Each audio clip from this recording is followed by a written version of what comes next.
This week we return to the feeding of either beaver or maybe deer leg, or in this case this week a moose head, during the middle of the week. And one of our rationales for doing that is obviously winter's coming, and we certainly want our animals to have a good body weight going into winter, and not just Grizzer, who has good body weight. But Denali's looking a little lean, and again, he's spending a fair amount of time running away from Grizzer, so we want to make sure that he puts on a little bit more body weight before winter hits. But secondly, the feeding during the middle of the week is a little bit of a distraction, and it actually is a confidence builder for Denali. Denali's easily defending food without any trouble from Grizzer, and that builds his confidence a little bit, and that might avoid a lot of the nervous, anxious, kind of running away behavior and even testing behavior that he's been doing. It is a distraction. It gives him something else to do other than poke at Grizzer, which calms things down a little bit. And so that's something that we will continue through the winter months and make sure that, again, that it serves the purpose to distract them, but also make sure that every individual gets enough meat during the week in order to maintain themselves in the colder weather. You can see here Denali really enjoys the tail. That's where all the fat of the beaver, or primary amount of fat, is located, and that's his first choice. And this beaver was gone actually within the day, even though they were just fed 4 beaver and 100 pounds of bison meat on Saturday night. This was filmed on Tuesday, and it was filmed on Wednesday, and so it's about 3 or 4 days after the main feeding, and you can see especially Denali is still a little bit hungry. Aiden here really has no interest in food. He's actually getting some supplemental feedings right now.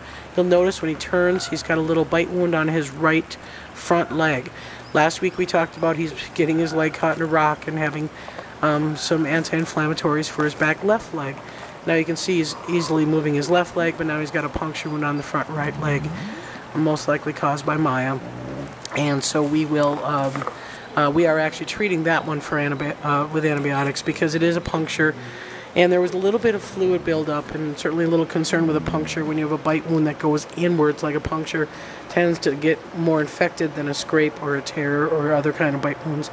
So he's on antibiotics, and that means actually with the Duramax, the anti-inflammatory, he's getting about 1 pound or 2 of meat every morning that he takes his meds, so that he doesn't have any irritation on his stomach. So he's not as hungry because he's daily getting food, separated out and getting a good meal when he's getting his meds. So that leaves Denali and Grizzer and Maya to kind of be the main focus of trying to get food. And because it is day 4, we're starting to see some scat that has some hair in it. This is Maya actually using scat as a marking technique. And again, she usually had been raised like urinating, but in this case she starts defecating. But because it's 4th day after a big meal, right now it's a lot of hair coming out. So it's not coming out very easily, and that makes for a little bit of an uncomfortable situation for Maya. Marking with scat is very common. Wolves in the wild will often mark, especially where trails cross or roads crossings. We tend to call them scat posts. Wolves have an anal scent gland. When they defecate, that expresses the anal scent gland, and so here you see Maya scraping a little bit to try to broadcast that scent from defecation. So marking is always a common behavior that goes on throughout this captive enclosure.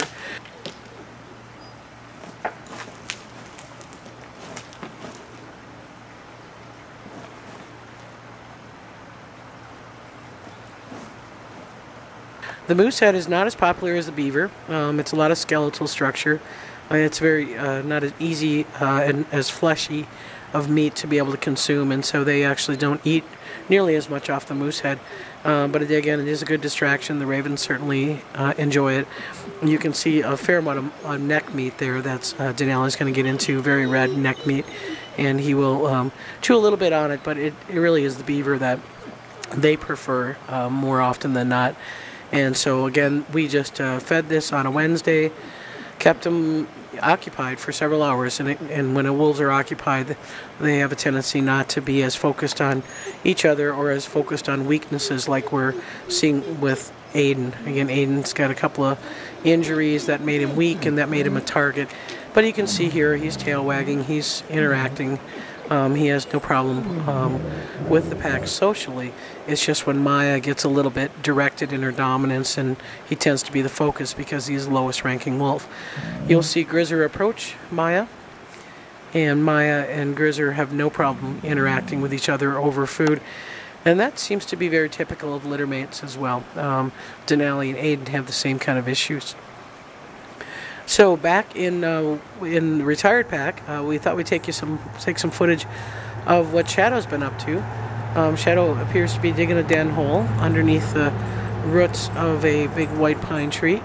He also has been doing an extremely large amount of scraping on the ground after marking.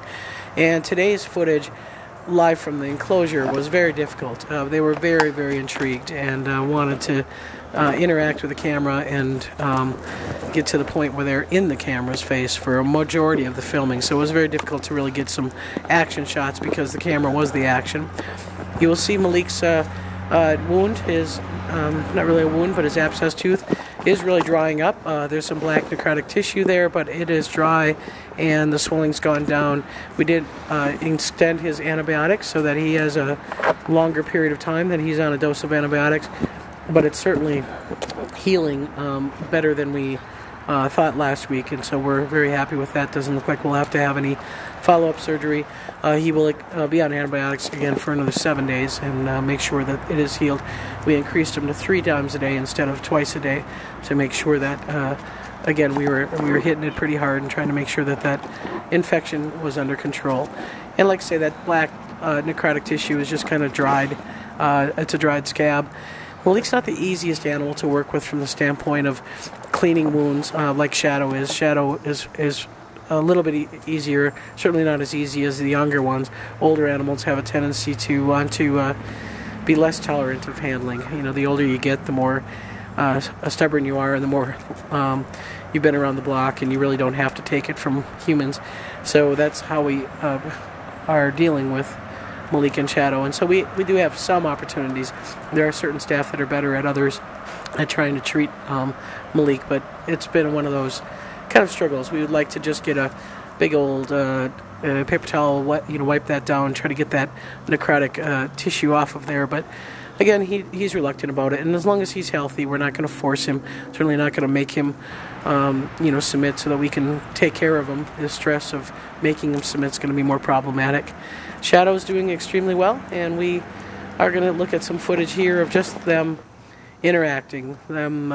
Where one goes, the other is soon to follow, and this is Malik kind of coming through one of his natural trails. And we did see a couple of frosts here, so we're starting to lose ground vegetation just from time of the year, but we're also losing ground vegetation to wolf trails. There are frequent areas that they use in this enclosure, and it makes for compacted soil and makes it difficult for vegetation to recover, especially when we're doing such extensive, they're doing such extensive scrape.